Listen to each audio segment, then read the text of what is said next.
ونصلي على رسوله الكريم أما بعد باب إذا لم يكن لها جلباب في العيد.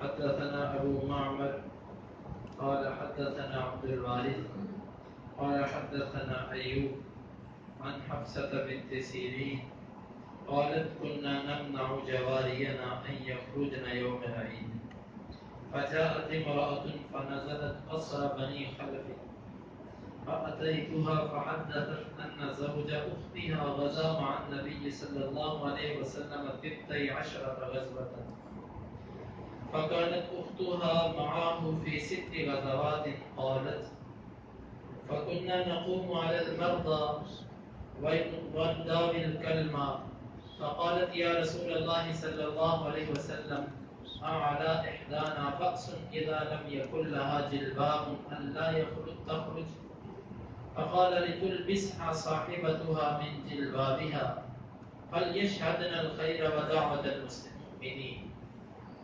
قالت حفصة فلما قدمت أم عطية أتيتها فسألتها أسمعت في كذا وكذا؟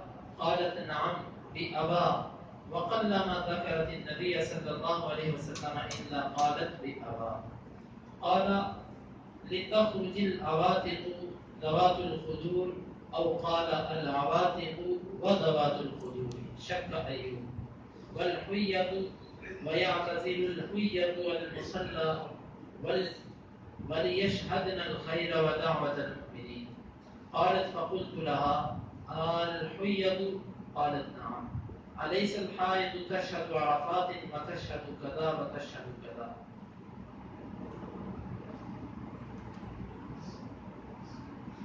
یہ باب ہے جب عورت کے لیے بڑی چادر نہ ہو عید میں.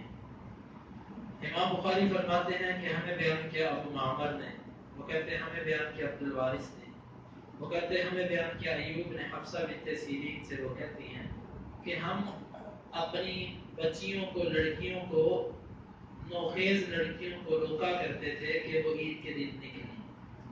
بس ایک عورت آئی, وہ بنی خلف کے محل پر اتری, تو میں اس کے پاس جب آئی تو اس نے مجھے یہ بیان کیا کہ اس کی بہن کا جو خامن تھا اس نے نبی صلی اللہ علیہ وسلم کے ساتھ 12 غزووں میں شرکت کی ہے اور 6 غزووں میں اس کی بہن بھی اس کے ساتھ تھی. تو وہ کہنے لگی فَكُنَّا نَقُومُ عَلَى الْمَرْضَى, ہم غزووں میں مریضوں کی تیمارداری کیا کرتے تھے, وَنُدَاوِي الْكَلْمَةَ, اور ہم دوا دارو کیا کرتے تھے زخمی لوگوں کو. بس اس نے کہا اللہ کے رسول صلی اللہ علیہ وسلم اعلی احدانا بأس اذا لم يكن لها جلباب الا تخرج, کیا ہم میں سے کسی ایک پر گناہ ہے کہ جب اس کے پاس بڑی چادر نہ ہو تو وہ نہ نکلے؟ فقال لتلبسها صاحبتها من جلبابها, اس کی جو سہیلی ہے, اس کی جو ساتھی ہے, وہ اس کو اپنی چادر پہنائے. فَلْيَشْهَدْنَ الْخَيْرَ وَدَعْوَةَ الْمُؤْمِنِينَ, اور وہ خیر اور مومنوں کی دعوت میں شریک ہو. حفصہ کہتی ہیں جس وقت وہ ام عطیہ کے فلما قدمت ام عطیہ, جب ام عطیہ آئی تو میں ان کے پاس آئی اور میں نے ان سے سوال کیا کیا آپ نے نبی صلی اللہ علیہ وسلم سے ایسے ایسے سنا ہے؟ وہ کہنے لگی ہاں میرا باپ قربان ہو. اور بہت ہی کم ہے کہ وہ جب بھی نبی صلی اللہ علیہ وسلم کا ذکر کرتی تو یہ کہتی میرا باپ آپ پر قربان ہو. آپ نے فرمایا لتخرج العواتق ذوات الخدور, کہ نوخیز عمر والی لڑکیاں اور چادروں والی عورتیں نکلیں. او قال العواتق وذوات الخدور, یہ اس میں باؤ کا بھی ذکر ہے, ایوب راوی کو شک ہے. اور حیض والی بھی نکلیں. ویعتزل الحیۃ المصلی, اور حیض والی عورتیں نماز والی جگہ سے پیچھے رہیں گی اور اس خیر اور مومنوں کی دعوت میں شریک ہوں گی. وہ کہتی ہیں کہ میں نے اس کو کہا الحیۃ, کیا حیض والی بھی جائے گی؟ کہنے لگی ہاں, کیا حیض والی عورت عرفات میں نہیں جاتی اور فلاں فلاں جگہ پر حاضر نہیں ہوتی؟ اس پورے باب کا مطلب یہ ہے کہ جب کسی عورت کے پاس عیدگاہ میں جانے کے لیے بڑی چادر نہ ہو تو وہ کیا کرے. حفصہ بنت سیرین یہ کہتی ہیں کہ ہم اپنی بچیوں کو عیدگاہ میں نکلنے سے روکا کرتے تھے. تو ہمارے پاس ایک عورت آئی، اس نے آ کر ہمیں یہ مسئلہ بیان کیا. وہ کہنے لگی، عورت کہنے لگی میری جو بہن ہے اس کا جو خامد ہے وہ نبی صلی اللہ علیہ وسلم کے ساتھ 12 غزووں میں شریک رہا، اور 12 میں سے 6 غزوے ایسے ہیں جن میں میری بہن بھی اس کے ساتھ شریک تھی. تو ساتھ وہ بتلانے لگی کہ میری بہن کہتی ہے کہ ہم غزوے میں کرتے کیا تھے. ہم غزوے میں یہ کرتے تھے کہ ہم جو بیمار لوگ ہوتے تھے ان کی خدمت کیا کرتے تھے، اور جو زخمی لوگ ہوتے تھے ان کو دوا دارو کیا کرتے تھے. تو یہ ہمارا کام ہوتا تھا. تو وہ کہتی ہے کہ میری بہن نے نبی صلی اللہ علیہ وسلم سے پوچھا کہ ہم میں سے اگر کسی کے پاس چادر نہ ہو اور وہ نہ نکلے عید کے لیے، کیا اس پر کچھ گناہ تو نہیں ہے؟ نبی صلی اللہ علیہ وسلم نے فرمایا کہ وہ اپنی سہیلی کی چادر لے کر نکلے.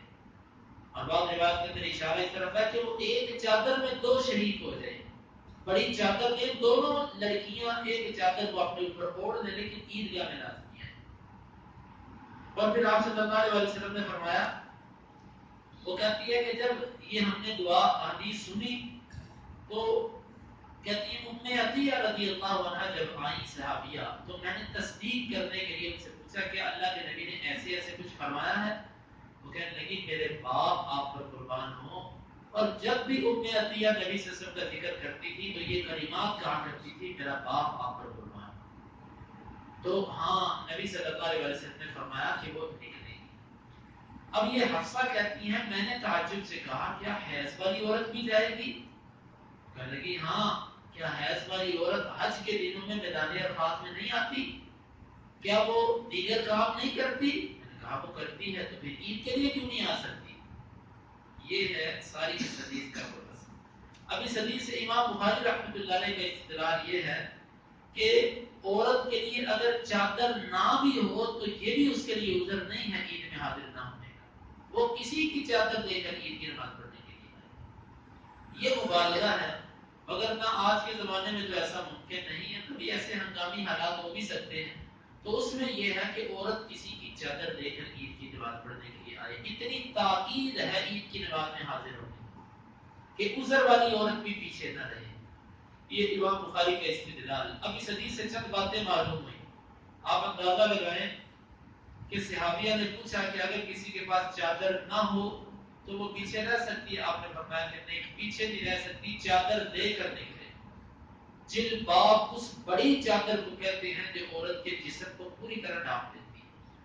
معلوم یہ ہوا کہ نبی صلی اللہ علیہ وسلم نے بڑی چادر کے بغیر عورت کے باہر نکلنے کی اجازت نہیں دی.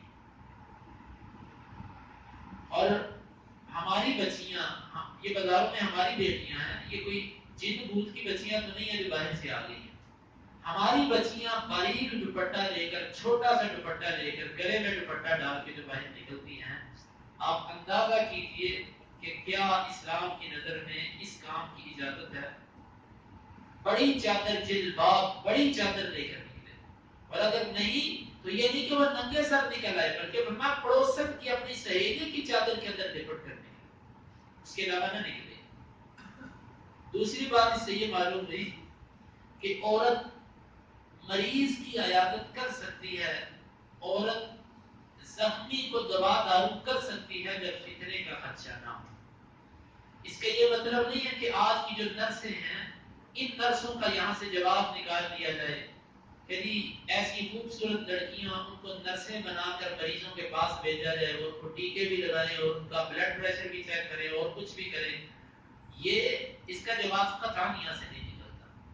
جب فتنے سے انسان بچ سکتا ہو پرامن طریقے سے جنگی حالات کے اندر، کیونکہ جنگ میں یہ ہوتا ہے کہ سارے مردانہ قوت جتنی ہوتی ہے وہ دشمن کے ساتھ برسرے بیکار ہوتی ہے. اس لیے عورتوں کو دوا دارو کے لیے استعمال کیا جاتا ہے. یہ مطلب نہیں کہ مرد بے روزگار پھرے اور لڑکیوں کو روزگار دے کر ان کو نرسیں بنا کر ان کے بھی ایمان اور عزت کے ساتھ پھینکا جائے اور لوگوں کے بھی ایمان خراب کیے جائے. اس کا یہاں سے قطعاً جواب نہیں نکلتا. اتنا کہ جہاد کے میدان میں جب سارے مرد مصروف ہوں تو ان حالات میں عورت یہ کام کر سکتی ہے، باقی بصورت دیگر اس کا جواب نہیں نکلتا. تیسری بات یہاں سے یہ معلوم ہوئی کہ سلف صالحین کا حدیث کے آگے جھک جانا کیسا تھا، کہ وہ اپنی بچیوں کو عید کے لیے نہیں نکلنے دیتے تھے. جب نبی صلی اللہ علیہ وسلم کا فرمان سنا تو اس کے بعد اس کو دل سے تسلیم کر دیا اور اس پر کوئی جھک چلا نہیں کی. اور ایک بات یہ بھی معلوم ہوئی کہ حدیث کی تحقیق کرنا، کہ جب ام عطیہ رضی اللہ عنہا اس کے پاس آئی، انہوں نے حدیث کی تحقیق کی. ہمارے اکثر لوگ یہ کہتے ہیں جی اس نے وہ بھی آپ بھی حدیثیں بیان کرتے، وہ بھی حدیثیں بیان کرتے، ہم کدھر جائیں؟ بھئی آپ کو اللہ تعالیٰ نے بے مقصد پیدا نہیں کیا، آپ بھی تھوڑی سی کوشش کرو، تھوڑی سی تحقیق کرو، آپ کو پتہ چل جائے گا حق کیا ہے اور باطل کیا ہے. تو تحقیق کرنا یہ بھی یہاں سے معلوم ہوا. اور پانچویں چیز کہ ام عطیہ عظیم صحابیہ تھی جس کو اللہ کے نبی سے بے پناہ محبت تھی، اور وہ جب نبی صلی اللہ علیہ وسلم کا ذکر کرتی ہے اور ساتھ کہتی ہے میرے باپ آپ پر قربان، میرے والدین آپ پر فدا ہو.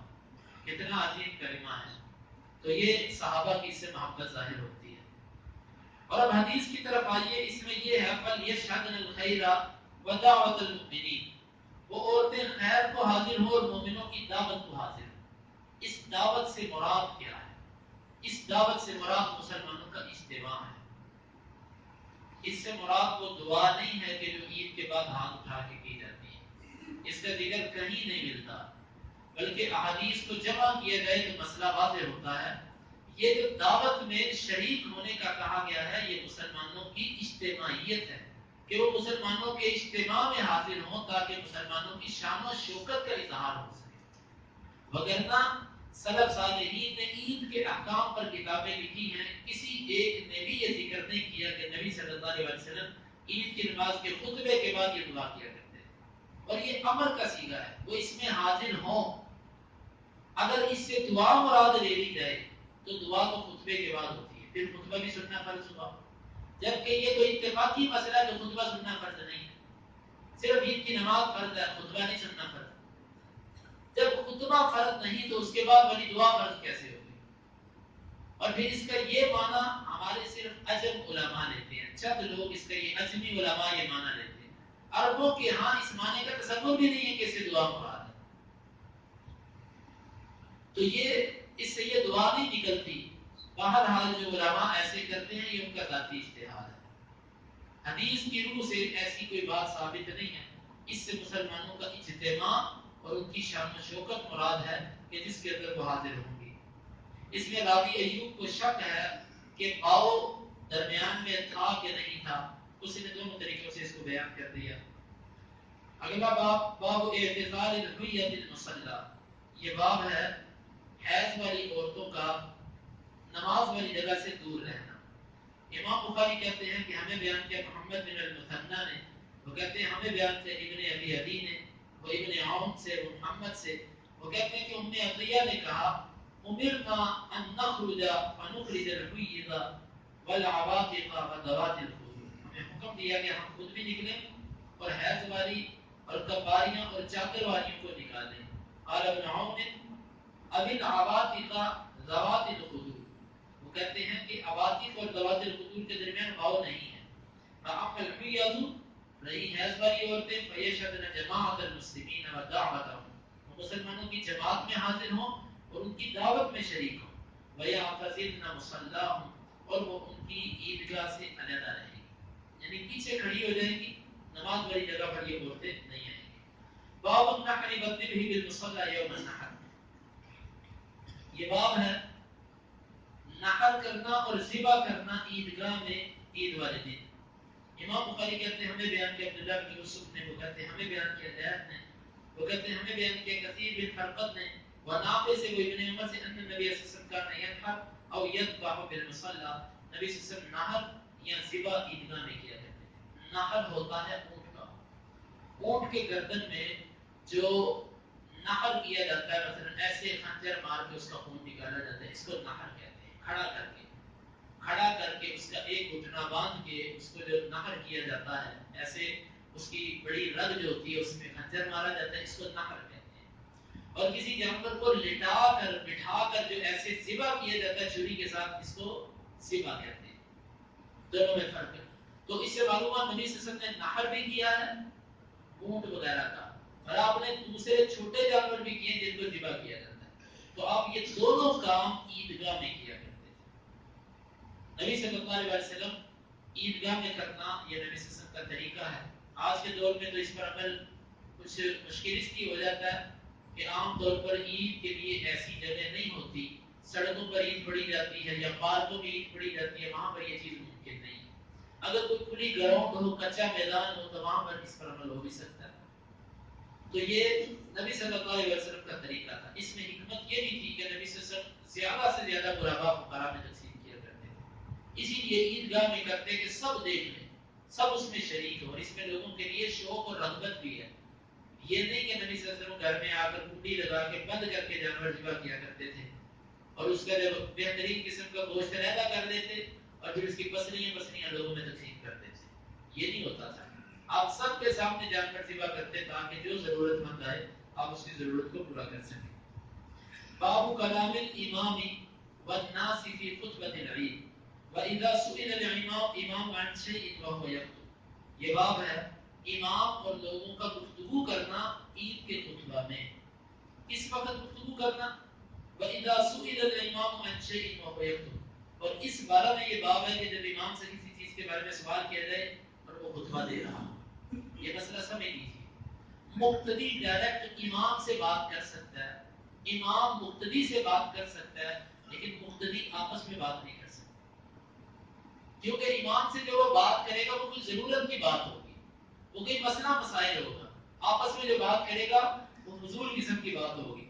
امام بخاری کہتے ہیں کہ ہمیں بیان کیا مسدد نے، وہ کہتے ہیں ہمیں بیان کیا ابو الاحوص نے، وہ کہتے ہیں ہمیں بیان کیا منصور بن المعتمر نے، وہ شعبی سے، وہ براء بن عازب سے، وہ کہتے ہیں کہ خطبنا، ہم کو خطبہ دیا رسول اللہ صلی اللہ علیہ وسلم یوم النحر بعد الصلاۃ، نبی صلی اللہ علیہ وسلم نے ہمیں عید کے دن خطبہ دیا نماز کے بعد۔ فقال فصاحب نے فرمایا من صلی صلاتنا، جس نے ہماری نماز پڑھی، ونسک نسکنا، اور ہمارے طریقے کی قربانی کی، فقد اصاب النسک، وہ قربانی کو پہنچ گیا۔ ومن نسک قبل الصلاۃ، اور جس نے نماز سے پہلے جانور ذبح کیا، فتلک شاۃ اللحم، بس وہ گوشت کی بکری ہے۔ فقام ابو بردہ بن نیار، ابو بردہ بن نیار کھڑے ہوئے اور وہ کہنے لگے اللہ کے رسول صلی اللہ علیہ وسلم واللہ لقد نسکت قبل ان اخرج الى الصلاۃ، اللہ کی قسم میں تو ذبح کرایا ہوں عید کی طرف نکلنے سے پہلے۔ وعرفت ان اليوم يوم اكل وشرب، اور میں نے تو یہ سمجھا تھا کہ آج کا دن کھانے پینے کا دن ہے۔ فتعجلت، بس اسی لیے میں نے جلدی کی۔ واكلت واطعمت اهلي وجيراني، میں نے بھی کھایا اور اپنے گھر والوں کو بھی کھلایا، پڑوسیوں کو بھی کھلایا۔ فقال رسول اللہ صلی اللہ علیہ وسلم تلك شاة اللحم، نبی صلی اللہ علیہ وسلم نے فرمایا یہ تو گوشت کی بکری ہے۔ قال فإن عندي عناق جزعة، میرے پاس ایک کھیرا ہے، میرے پاس ایک کھیرا ہے چھترے یا بھیڑ کی نسل میں سے، یہ خیر من شاتئی لحم، وہ گوشت کی دو بکریوں سے بہتر ہے۔ قال تجزی عنی، کیا وہ میرے سے کفایت کر جائے گا؟ قال نعم، آپ نے فرمایا ہاں۔ ولن تجزی عن احد بعدک، لیکن تیرے بعد یہ کسی اور کو یہ کفایت نہیں کرے گا، اس کو دوندا ہی جانور ذبح کرنا پڑے گا تیرے بعد۔ یہ حدیث بار بار پیچھے گزر چکی ہے۔ اس حدیث سے امام بخاری یہ ثابت کرنا چاہتے ہیں کہ صحابی نے کھڑے ہو کر اللہ کے نبی سے بات کیا، خطبہ دے رہے تو آپس میں گفتگو ہوئی اور اس نے سوال بھی اللہ کے نبی سے کیا، دونوں باتیں اس حدیث سے معلوم ہوئی۔ اور ایک اور بات کیا سے معلوم ہوئی کہ نیکی کے جذبے سے کوئی بھی کام کر دیا جائے جب تک وہ سنت کے مطابق نہ ہو وہ نیکی نہیں بن سکتا، وہ عمل قابل قبول نہیں ہوتا۔ صحابی نے اپنا ایک اجتہاد کیا، جانور ذبح کر کے خود بھی کھایا، مہمانوں پڑوسیوں کو بھی کھلایا، لیکن اس کے باوجود نبی صلی اللہ علیہ وسلم نے فرمایا تیری قربانی نہیں۔ معلوم ہوا اپنی طرف سے جو بھی عمل نکالے جاتے ہیں اس پر کوئی اجر اور ثواب نہیں ملتا۔ اور دوسری بات یہ معلوم ہوئی ہر جگہ جہالت عذر نہیں ہوتی، یا جہالت کے عذر ہونے کا یہ مطلب نہیں ہے کہ عمل قبول ہو گیا، بلکہ اس کا مطلب یہ ہوتا ہے کہ گناہ نہیں ہے اس کے ساتھ۔ اب یہاں پر اس کو مسئلے کا پتہ نہیں تھا، لیکن اس کے باوجود نبی صلی اللہ علیہ وسلم نے فرمایا قربانی دوبارہ کر۔ آپ نے یہ نہیں فرمایا چل خیر تجھے مسئلے کا پتہ نہیں تھا بخیر گزارا ہو گیا، فرمایا دوبارہ کر دو۔ معلوم ہوا کہ کوئی اسی بندے کو کسی مسئلے کا پتہ نہ بھی ہو تو ہر جگہ یہ نہیں کہا جا سکتا کہ اس کو پتہ نہیں تھا لہذا جائز ہو گیا، بلکہ عمل دوبارہ کیا جائے گا، لوٹایا جاتا ہے عمل۔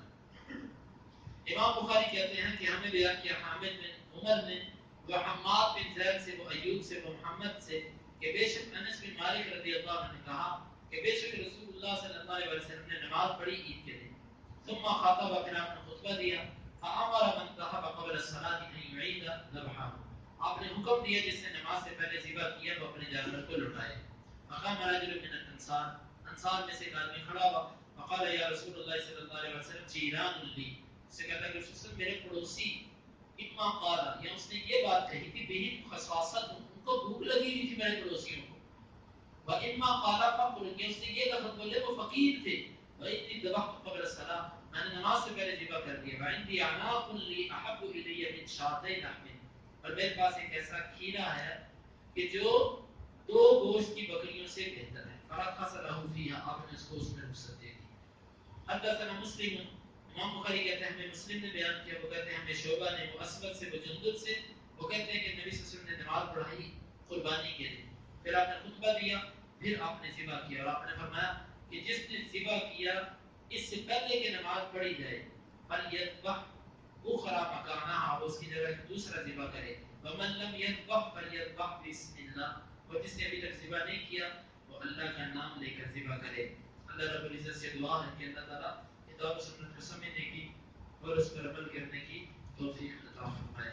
اللهم انفعنا بما علمتنا وعلمنا ما ينفعنا وزدنا علما، اللهم اقسم لنا من خشيتك ما يحول بيننا وبين معاصيك، ومن طاعتك ما تبلغنا به جنتك، ومن اليقين ما تهون به علينا مصائب الدنيا، متعنا اللهم بأسماعنا وأبصارنا وقوتنا أبدا ما أحييتنا، واجعله الوارث منا، واجعل ثأرنا على من ظلمنا، ولا تجعل مصيبتنا في ديننا، ولا تجعل الدنيا أكبر همنا ولا مبلغ علمنا، ولا تسلط علينا من لا يرحمنا، وآخر دعوانا الحمد لله.